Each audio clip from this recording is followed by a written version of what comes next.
Shalom Bapak, Ibu, dan Saudara yang terkasih. Kita berjumpa kali lagi dengan saya. Dan kali ini kita akan membahas mengenai kata menasihati atau menegur juga secara alkitabiah. Kata menasihati dalam bahasa sehari-harinya sering kita pakai juga kata menegur. Juga kata ini dipakai dalam kehidupan umat Kristiani. Walaupun ada perbedaan sedikit dari kedua kata tersebut kalau kita melihat di KBBI, Kamus Besar Bahasa Indonesia. Namun pada umumnya mempunyai maksud yang sama yang tergantung dalam kedua kata tersebut menurut Alkitab.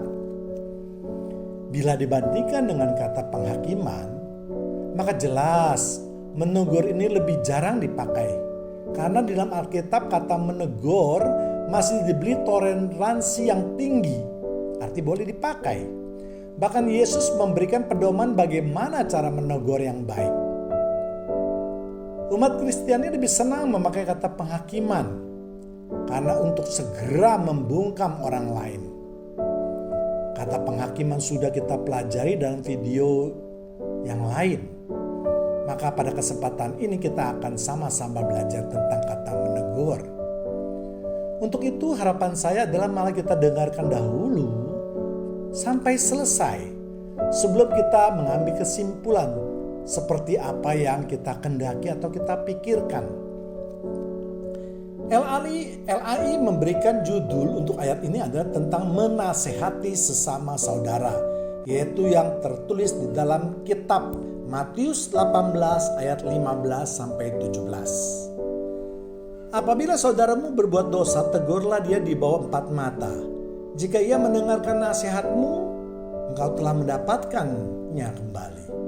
Jika ia tidak mendengarkan engkau, bawalah seorang atau 2 orang lagi, supaya atas keterangan 2 atau 3 orang saksi, perkara itu tidak disangsikan. Jika ia tidak mau mendengarkan mereka, sampaikanlah soalnya kepada jemaat. Dan jika ia tidak mau juga mendengarkan jemaat, pandanglah dia sebagai orang yang tidak mengenal Allah atau seorang pemungut cukai. Kita akan mempelajari ayat per ayat mengenai ketiga ayat tersebut sebelum kita mengupas lebih jauh lagi. Ayat 15, apabila saudaramu berbuat dosa, tegurlah dia di bawah 4 mata. Jika ia mendengarkan nasihatmu, engkau telah mendapatkannya kembali. Jadi perkataan Yesus dalam ayat ini adalah jika kita mengetahui ada orang yang berbuat dosa, maka kita boleh menegur dia dengan 4 mata. Artinya kalau kita dapati ada orang yang melanggar firman Tuhan, maka ia dianggap berdosa. Maka bolehlah kita menegur dia. Caranya adalah dengan bertemu 4 mata. Artinya pertemuan tersebut hanya dihadiri oleh 2 orang saja, yaitu yang menegur dan yang ditegur. Hal tersebut dimaksudkan supaya jangan membuat malu orang yang ditegurnya. Orang yang membuat dosa itu dihargai. Namun balasan orang yang berdosa juga harus bertobat. Jika dia bertobat, maka kita tidak akan kehilangan orang yang berdosa tersebut. Artinya kita masih dapat berteman atau berhubungan dengan orang tersebut atau menjadi saudara seiman kita. Ayat 16. Jika ia tidak mendengar engkau, bawalah seorang atau 2 orang lagi supaya atas keterangan 2 atau 3 orang saksi, perkara itu tidak disangsikan. Namun sebaliknya jika orang berdosa tersebut tidak mau mendengarkan nasihat kita, maka kita harus membawa 1-2 orang lagi sebagai saksi bahwa dia sudah berdosa dan ketiga orang tersebut sudah memberikan nasihat. Sehingga tidak ada lagi rumors atau gosip yang bermacam-macam. Artinya sekarang sudah ada 2 atau 3 orang yang sebagai saksi yang mengetahui persis bagaimana masalah tersebut terjadi. 17. Jika ia tidak mau mendengarkan mereka, sampaikanlah soalnya kepada jemaat. Dan jika ia tidak mau juga mendengarkan jemaat, pandanglah dia sebagai orang yang tidak mengenal Allah atau seorang pemungut cukai. Jika masih tidak mau bertobat, maka kita dapat menyampaikannya kepada jemaat. Artinya kita boleh membeberkan atau mempublikasikan peristiwa berdosa itu kepada orang banyak yang seiman, yang menjadi jemaat di gereja kita, supaya mereka semua juga mengetahui dan menjadi saksi. Tujuannya adalah supaya orang tersebut berdosa tersebut merasa malu dan akhirnya bertobat. Sedangkan untuk jemaat dimaksudkan mereka memperoleh pengalaman supaya mereka juga jangan jatuh di dalam dosa yang sama. Dan juga mungkin memberikan efek jerah. Jika kita sudah umumkan yang masih berdosa masih tidak mau bertobat juga, maka orang berdosa tersebut dapat kita anggap sebagai orang yang tidak mengenal Allah atau seperti pemungut cukai. Artinya kita dapat mengucilkan mereka dan tidak menganggapnya lagi sebagai saudara seiman. Maksudnya kita jangan lagi bergaul dengan mereka supaya kita tidak jatuh ke dalam dosa. Jadi ada sanksi sosial, bukan hukuman seperti dalam menghakimi. Kalau dalam penghakiman kita akan menjatuhkan hukuman yang lebih keras. Juga demikian di dalam hukum negara. Misalnya masuk penjara atau harus ganti rugi. Lebih jelasnya kalau kita memakai hukum Taurat sebagai contoh. Misalnya ada seorang yang mencuri domba. Maka si domba itu kalau kedapatan, maka ia harus mengganti 4 kali lipat. Atau kalau orang berzina, maka ia harus dirajam. Tetapi kalau kita menegur, maka hukuman bagi orang yang berbuat dosa hanya kita kucilkan atau kita keluarkan dari lingkungan kita. Sebab Amsal mengatakan bahwa kebiasaan yang baik itu akan rusak jika terlalu sering bergaul dengan kebiasaan yang buruk. Sama seperti misalnya hukuman yang diberikan oleh ahli Taurat atau ahli kitab atau pemungut cukai pada waktu itu. Mereka tidak akan mendapat tempat di dalam masyarakat. Malah mereka akan mendapat cemooh. Jadi untuk dapat menegur seseorang harus ada 4 faktor yang harus kita perhatikan. Bahwa yang menjadi fakta, kasus yang itu harus menjadi fakta, bukan perkiraan, bukan dugaan, apalagi gosip bahwa orang itu telah berbuat dosa. Ada yang menjadi saksi dalam perkara tersebut tidaknya 1, tetapi lebih baik 2 orang yang menjadi saksi bahwa kita sudah berusaha untuk membuat si orang berdosa tersebut untuk bertobat. Jadi yang 3 ada tujuannya supaya bertobat memang. Keempat, hukuman yang dijatuhkan adalah sanksi sosial, bukan hukuman badan ataupun ganti rugi. Inilah perbedaan yang mendasar antara kata penghakiman dengan kata menegur atau menasehati. Dengan adanya penjelasan ini diharapkan sekarang umat Kristiani tidak selalu mengatakan apa-apa lalu kata penghakiman. Harus kita lihat dulu motif orang yang menegurnya. Kalau motifnya adalah menghancurkan atau menjatuhkan hartabat orang tersebut, itulah yang disebut dengan penghakiman. Tetapi motifnya adalah untuk perbaikan atau pertobatan, maka itu dikategorikan menegur. Jadi memang ada persamaan dan perbedaan antara kata penghakiman dan menegur.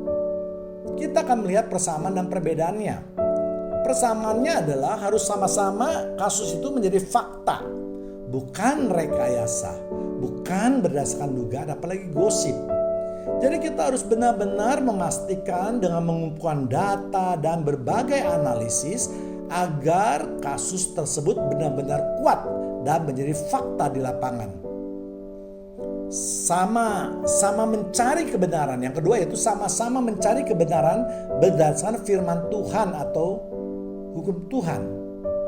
Dan yang ketiga yaitu sama-sama ada hukumannya, walaupun berbeda bentuk hukumannya.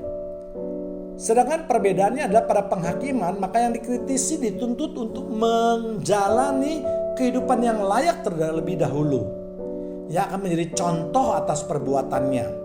Sedangkan orang yang menegur tidak diperlukan syarat tersebut. Cukup dia memiliki pemahaman yang benar tentang hukum tersebut. Hukuman pada penghakiman adalah hukuman badan atau ganti rugi. Misalnya masuk neraka atau mengganti sejumlah uang. Sedangkan pada hukum teguran adalah pertobatan. Maksudnya orang tersebut diharapkan jangan berbuat seperti itu lagi. Jangan masuk ke dalam dosa lagi. Jadi dengan melihat dan memahami kedua perbedaan tersebut, kita dapat mengambil contohnya misalnya. Kalau ada orang yang mengkritisi kehidupan seorang pendeta yang hidupnya penuh glamor atau kemewahan, dan itu memang terlihat di lapangan. Rumahnya mewah, mobilnya mewah, jam tangannya mewah, pakaian mahal-mahal, sepatunya mewah. Nah itu merupakan fakta lapangan. Atau mengkritisi khotbah-khotbahnya yang kebanyakan membicarakan persembahan atau persepuluhan. Bahkan mengancam dengan berbagai cara untuk menakut-nakuti jemaatnya untuk memberikan persembahan atau persepuluhan yang banyak dengan memakai firman Tuhan. Dan ini sering kita dengar juga ada beberapa para pengkhotbah yang memakai cara-cara seperti itu. Dan ini adalah fakta. Kita bisa melihat videonya. Tidak hanya di medsos yang berupa tulisan. Tetapi banyak video kalau kita perhatikan di YouTube yang terus menekankan untuk memberikan persepuluhan atau persembahan. Padahal banyak sekali firman Tuhan lain yang perlu disampaikan kecuali hanya persembahan dan persepuluhan tersebut. Misalnya hidup yang kudus, bagaimana untuk berterima kasih kepada Tuhan atas pengorbanannya di kayu salib. Untuk mengikut atau menjadi murid Yesus kita harus memanggul salib, menyangkal diri dan lain-lain sebagainya. Jadi ketika mendapat kritisi atau kritisan tersebut, maka pertama-tama yang harus kita lihat adalah motif dari orang yang mengkritisinya. Kalau orang tersebut mengkritisi dengan maksud supaya si pendeta kembali ke jalan yang benar, artinya kembali mengajarkan firman Tuhan yang murni sehingga terjadi pertobatan, itulah yang disebut dengan menegur. Jadi menegur itu tidak harus orang itu pintar atau derajatnya lebih tinggi, atau hidupnya sudah harus lebih baik dan menjadi teladan. Tetapi kebanyakan dari mereka langsung mengatakan telah terjadi penghakiman.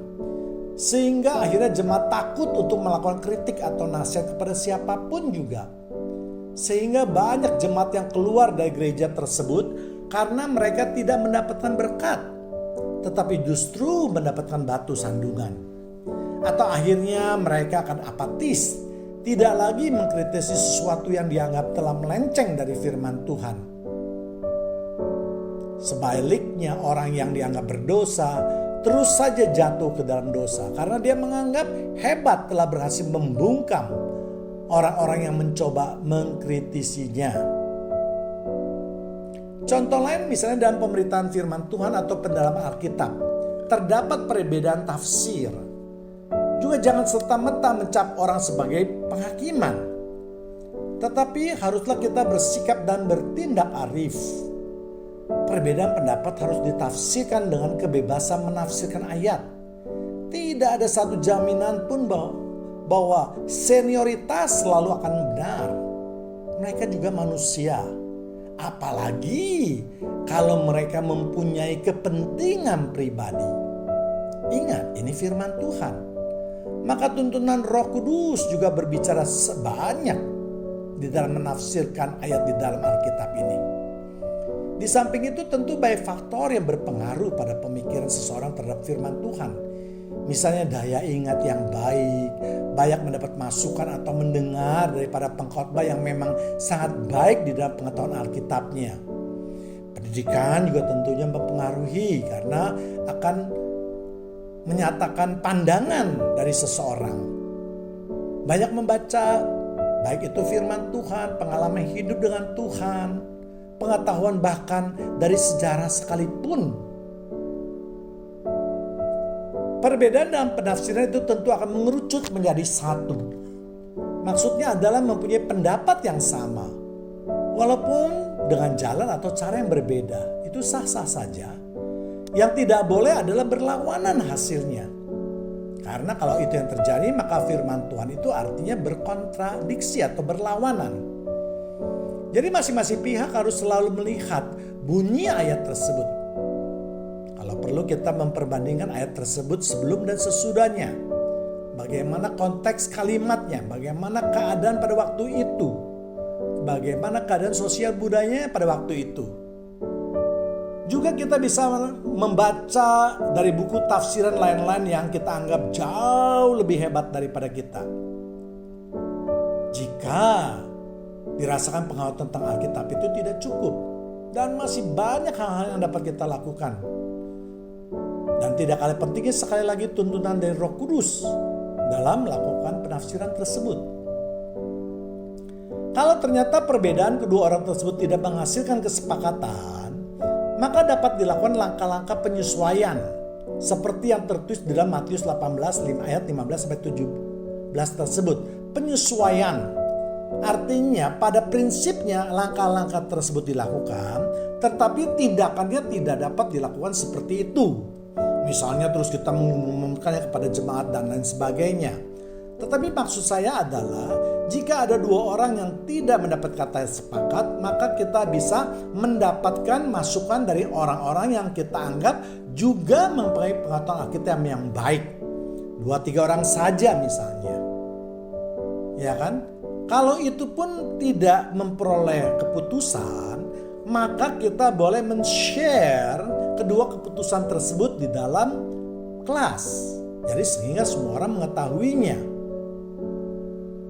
Jadi janganlah selalu mengatakan telah terjadi penghakiman. Ingat, tujuan orang yang mengkritisi adalah supaya Anda mengerti dan memahami Alkitab dengan baik. Sehingga hidup Anda akan diberkati. Jadi maksud orang itu yang mengkritisi adalah semacam terjadi pertobatan. Sehingga harusnya itu dapat dikategorikan nasihat atau teguran. Dan masih banyak lagi contoh-contoh kasus di dalam masyarakat umat Kristiani yang menurut hemat saya umumnya harus masuk ke dalam kategori menasihati atau menegur. Tetapi yang banyak terjadi adalah dibawa ke ranah penghakiman. Sebab saya percaya bahwa tidak banyak orang yang berperilaku sempurna. Dan juga sebagai umat Kristiani kita diajarkan mengasihi sesama. Jadi kalau kita mengkritisi mereka, maka itu berarti kita mengasihi mereka.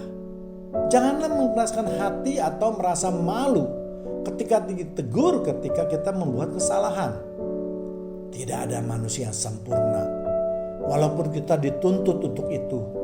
Namun yang kita lakukan tentu harus terus masuk ke dalam proses untuk menjadi manusia yang sempurna. Demikianlah firman Tuhan yang dapat saya sampaikan dan akan menjadi bahan perenungan kita semua.